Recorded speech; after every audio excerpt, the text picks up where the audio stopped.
अस्सलाम वालेकुम जी। लो जी कल जी वीडियो लाई सी अलहमदुलिल्लाह अहाँ रेस्क्यू कर ले ने बाहर निकल आए ने जी। ਇਹਦਾ ਨਾ ਕਰੋ ਇਹ ਗਲਾ ਘੁੱਟਿਆ ਜਾ ਰਿਹਾ।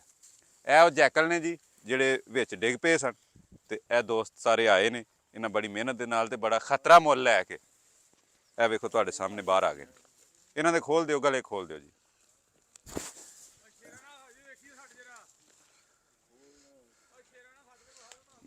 ਗਲੇ ਖੋਲ ਦਿਓ ਜੀ।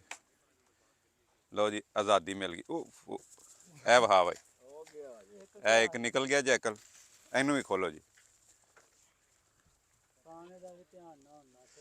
ਇਹ ਖੂਹ ਦੇ ਵਿੱਚ ਨਾ ਡਿੱਗ ਪਏ ਸਨ, ਪਤਾ ਨਹੀਂ ਰਾਤ ਨੂੰ ਇਹਨਾਂ ਨੂੰ ਪਤਾ ਨਹੀਂ ਚੱਲਿਆ ਤੇ ਕਿੰਨਿਆਂ ਦਿਨਾਂ ਤੋਂ ਸਨ ਇਹ ਵੀ ਕੋਈ ਪਤਾ ਨਹੀਂ, ਲੇਕਿਨ ਜੋ ਹੀ ਸਾਨੂੰ ਪਤਾ ਚੱਲਿਆ ਤੇ ਅਸਾਂ ਇਹਨਾਂ ਨੂੰ ਅਲਹਮਦੁਲਿਲਾ ਰੈਸਕਿਊ ਕਰ ਦਿੱਤਾ। ਪਹਿਲਾਂ ਅਸਾਂ 1122 ਰੈਸਕਿਊ ਵਾਲਿਆਂ ਨੂੰ ਵੀ ਕਾਲ ਕੀਤੀ, ਲੇਕਿਨ ਉਹਨਾਂ ਕਿਹਾ ਯਾਰ ਉਹ ਤਾਂ ਸਾਨੂੰ ਵੱਢ ਛੱਡਣ ਦੇ, ਅਸੀਂ ਨਹੀਂ ਆ ਸਕਦੇ।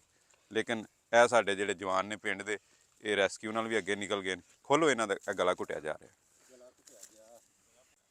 ਫੜ ਲਓ ਤਾਂ ਹੁਣ ਕੁਝ ਨਹੀਂ ਹੁੰਦਾ। ਬਸ ਠੀਕ, ਇੰਨਾ ਹੀ ਕੰਮ ਹੈ, ਹੁਣ ਛੱਡੀ ਨਾ। ਓਕੇ ਇਹ ਕੰਮ ਸੀ। ਜਾਣ ਸ਼ੁਰੂ ਹੁੰਦਾ ਪਿਆ ਉਹਨੂੰ ਮਾਰ ਮਤ ਨਹੀਂ ਉਹ ਉਧਰ ਗਿਆ ਦੂਸਰਾ। ਓਕੇ ਆਜ਼ਾਦੀ ਬੜੀ ਚੀਜ਼ ਹੁੰਦੀ ਹੈ ਜੀ। ਉਧਰ ਦਿਖਾਓ ਜੀ। ਦੂਰ ਆਪਣੇ ਨਾ ਜਾ ਘੁਮਾ ਜੀ ਸਾਹ ਲੈਣ। ਦੂਜਾ ਮੇਰੇ ਖਿਆਲ ਨਾਲ ਵਾਵਾ ਹੀ ਦੂਰ ਨਿਕਲ ਗਿਆ। ਉਹ ਮਾਤੇ ਵੀ ਇਹਨੂੰ ਪਤਾ ਲੱਗ ਗਿਆ ਇਧਰ ਨੂੰ ਗਿਆ ਉਹ ਵੀ।